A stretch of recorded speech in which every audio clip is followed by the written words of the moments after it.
Well, I worked for Marshall in the UK, and when I joined in Canada, it was for a similar role. It was in the technical records office. Here it's called the CDM team. So I started there. It's coming up to 10 years ago, and now I'm situated in the HR team as a learning development lead. Excellent. Thanks, Kelly. What about yourself, Lee? Yeah, so I've been with the company now for quite some time. I joined in 1990, but as you mentioned, I come out to Canada at the beginning of the contract there. I come out at the time to be a modifications and projects group lead, but since then I've had a couple of sort of progressions. But now my current role, which I guess is most relevant to this conversation, is I'm the aerospace program manager. So I'm responsible for the aerospace growth outside of our primary contract on the Canadian C-130. Okay, excellent. I mean, it's a big move coming over from the UK to Canada. Were you nervous about it at all? How did you feel about it all? Yeah, I think there was definitely nerves, wasn't there? Definitely nerves. It's a big move, but it was made a little easier, I think, because it was a 3-year secondment to start with, wasn't it? Agreed. Yeah, and I don't know, nervous. We was apprehensive, weren't we? Because when we left the UK, we didn't have a school for the children, as example. We had nowhere to live, sort of lined up. But once we got here and got into it, it soon started to fall into place. And I haven't looked back. What was Marshall Canada like 15 years ago? How was it changed over that period of time?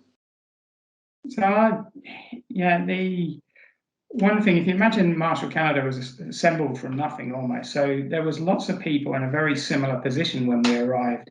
Canada's a big country, and there was individuals from across the country, and we were all here. And most of us didn't have an infrastructure. There wasn't families and friends at that point around. So when we arrived, the company had a very family feel to it, like a social. When we had the social engagements at the beginning, I don't exaggerate, but it was like high 80% plus of the employees and their families would all attend. So it was really nice at the time.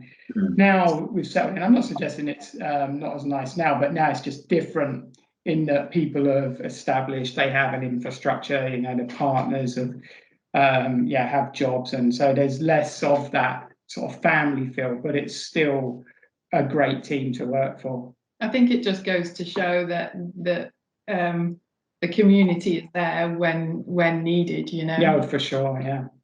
Yeah, it's nice to see the team sort of stand with each other as they go through sort of stuff in their professional and personal circumstances. What would we do different? Do you know well, one of them is not so little. I didn't expect there to be a language barrier, being English speaking. But there was. It's the things like little slang words that you use, and you use them so often that you don't realise they're slang words until you come to a country that doesn't use those words. I think that took some getting used to. Do you have any of note that you can share with us? Well, biscuits. Let's use a clean one. Yeah, biscuits is one because it's cookies. Right? I still have a language barrier every time I try and order through a drive-through. For some reason, they can't understand me. So yeah. And the fact that everything we own electrical, it's you can't use it. You got to buy all these things all over again.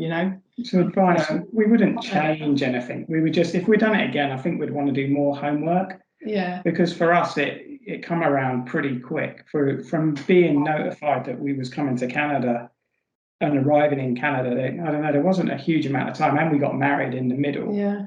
So I guess the only advice I'd offer is just do your homework and yeah. But we figured it out once we got here, so it was all good. For sure.